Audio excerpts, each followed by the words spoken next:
Hello, this is Marcus Guiliano. I'm the chef and owner of Aroma Thyme Bistro in Ellenville, New York, and welcome to my video. It is towards the end of March 2011, and today's topic is truth in menu. Do you feel that it's important if you're going out to pay at a restaurant that you actually know where your food comes from, or if the chef actually knows where it comes from? And this is one of my big gripes when I go out to eat, and it's just so disappointing when they don't know. And I don't expect people to know everything, like, oh, where's your cooking oil from, or where is exactly this garbanzo bean from, or where did that's not what I'm talking about. I'm talking about really where are you sourcing your main menu items, like your fish, your salmon, your beef, your chicken. This is very, very easy to trace now and understand where things are coming now with this massive movement of farm to table and eating local. This is really, really on the forefront. I don't think it's out of the question to walk into a restaurant and say, gee, where is the salmon from today? How was it caught? Where's it from? Where's the barramundi from? The fish. These questions should not be a secret or be more of a of sort of non-disclosure to customers. Now, it depends upon where you're actually going to eat. If you're going to a fine dining restaurant, I would assume they would know where all that comes from. Now, if you go to a little diner that's just buying stuff, that really doesn't care, I can understand them not knowing. But if anybody takes pride in what they have, and I think that's where the next level of business is going to go here for restaurants, is knowing where everything comes from. And I think those restaurants are going to be the ones that are going to be very successful, that can advertise where their products come from, or know where their products come from and back it up. I just, I'm tired of these celebrity chefs or these bigger restaurants where they actually just, not only were they, not to the point where they don't know, but they actually say something totally different. Like I called Tom Colicchio out on his craft steak menu at Foxwoods because they had a whole section listed as grass-fed beef. And the beef was not grass-finished, grass-fed, grass-finished. And I had a specific conversation with them there, with the manager, somebody in the kitchen, and they basically said, well, the salesman told us that, and that's what we're sticking to.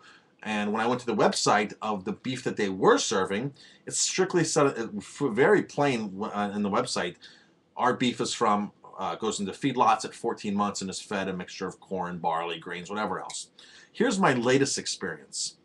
I was at China Grill recently. China Grill is a worldwide restaurant group. Jeffrey Chadro. If you've ever saw the restaurant, the show The Restaurant with Rocco Spirito, that was one of Jeffrey Chadro's projects. Jeffrey Chadro really in London, Miami, Los Angeles, really all around the world in some hot spots. And China Grill was probably his first one that was his claim to fame. And there's one in New York City, which I attended to recently this spring, or this winter. And I did not order the calamari. I wanted to order the calamari. I just simply said, if you've been watching my videos, you know I've been on this calamari kick. I simply said, where's your calamari from? I'm trying to avoid eating Asian calamari, specifically or especially Chinese calamari. So the waiter goes into the kitchen, comes back a couple minutes later, and goes, all of our calamari is farm raised in the state of Maine. I said, really? So now this is a totally new answer to me because farm raised calamari I didn't know existed. So I said, oh, really? That's interesting. I really didn't know that. And of course, I didn't settle for that answer, which is here. What point of my questionnaire? If you were at a high-end restaurant like the China Grill, another restaurant, and they came out and told you that, what do you think the confidence level is of actually believing that restaurant and trusting them? I mean, most people would say, okay, I understand. They know what they're talking about. It's a high-end restaurant. Their calamari entree is $22. Their salad is $22 with calamari. They've got to have some level of expertise here. Well, I doubted it. I went back and did my research. I looked up calamari farming. I called the Maine Seafood Alliance. I also called the Maine Aquaculture Alliance. Spoke to both presidents of both of these alliances. And there's no such thing as Maine farmed calamari. And it even takes it a step further. The aquaculture president of the state of Maine listed 3 of the only farming experiments that were actually done with calamari, and I think 2 of them were done for medical reasons. So I guess calamari has large nerve cells, and they were trying to use that for medical purposes. And the other one was done, I think, at Texas A&M or something. It was just 3 of these tests were done, and the bottom line is it's not feasible to farm calamari. It grows in the wild very abundantly, so there's no reason to actually put all that effort into farming it, because there's plenty of supply out there. So I said, gee, I said, this is just exactly what I thought. So I had called China Grill and spoke to the manager after I found all this information. I said, not for nothing, I was in there, and this is what I was told, and I might be out of the ordinary for most customers, but this is what I was told. And the manager said, well, let me go find out for you where our calamari is from. The manager comes back to me and says, oh, all of our calamari is American, and it's from a company called Fisherman's Pride. And if you've been watching my videos, Fisherman's Pride is no longer an American company. It says it nowhere on the packages that it's product of America. I've had several conversations with them, with the rep. I've seen them at the food shows. No longer. They're sourcing all their stuff from Asia. So the general manager now says, well, all of our stuff is American in Fisherman's Pride. And once I explained to him the depth of my knowledge and what I knew about Fisherman's Pride and the other big people like Town Dock and what's been happening to the Chinese or to American calamari, the general manager said, wow, this has been an extremely eye-opening conversation, and I am very, very upset finding this information out. I'm really upset, and especially because Fisherman's Pride website still lists calamari as coming from America. They still list two brands, a red label and a blue label, and one of those labels says it's an American product. But if you look at their website and you look at their package of calamari, it's two totally different. It doesn't say that anymore. So I just advised him. I said, well, that's no longer the case, and this, that. And he was very understanding and apologized up and down.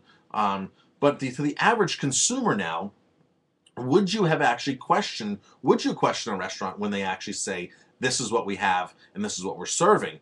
And I find this out a lot wherever I go. Salmon is one of the biggest culprits. Chefs say they have wild salmon. They say they have wild river salmon. They say they have this and that, and they just don't have it, I'm finding out. And when I go behind the scenes, it's not that at all. The chef at Wolfgang Puck's in Spago's in Las Vegas came and apologized at the table to me and said, oh, our menu has a typo tonight, because it did say wild salmon, and oh, it has a typo. But now the average customer, are you actually going to question this stuff? And why should you have to question this stuff? So who is actually holding restaurants accountable for all this kind of stuff?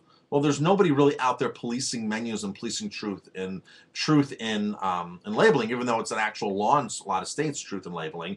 And if you label something like as Maine lobsters and it's not a Maine lobster, the Maine Lobster Commission could come after you. Do they do that? They really don't do that.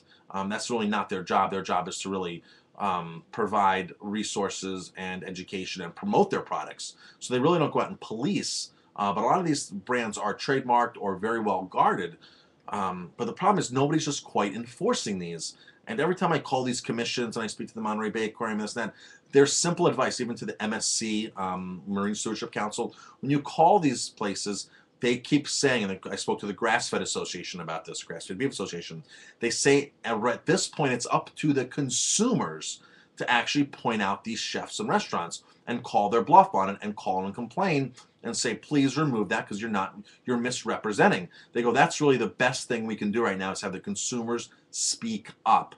I've had a lot of friends now email me, call me, text me, and say, I'm at this place, they're saying they're serving this, can you do some research for me? So if anybody's out there eating, or if they have a question on products, whether it's at my restaurant or any other restaurant, I will be happy to lend my knowledge.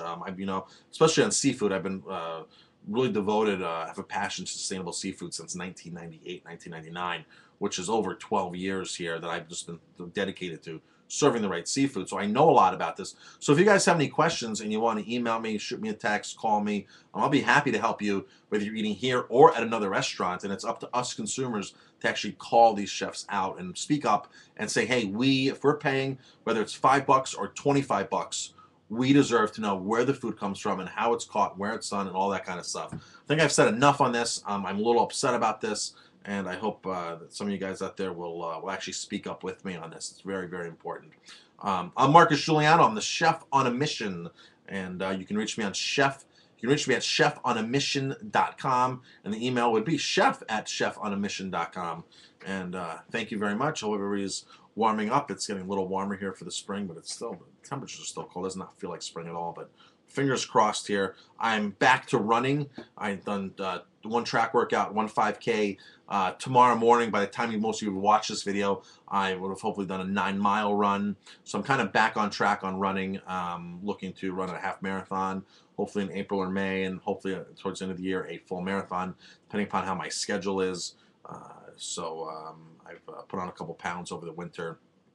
But I'll talk about that in another video, because I have another video coming on calories and good calories versus bad calories, which is current news in the restaurant industry. So I'm Marcus Guiliano. I'm Chef on a Mission, chefonamission.com. Thank you very much for watching. Look forward to your comments and emails.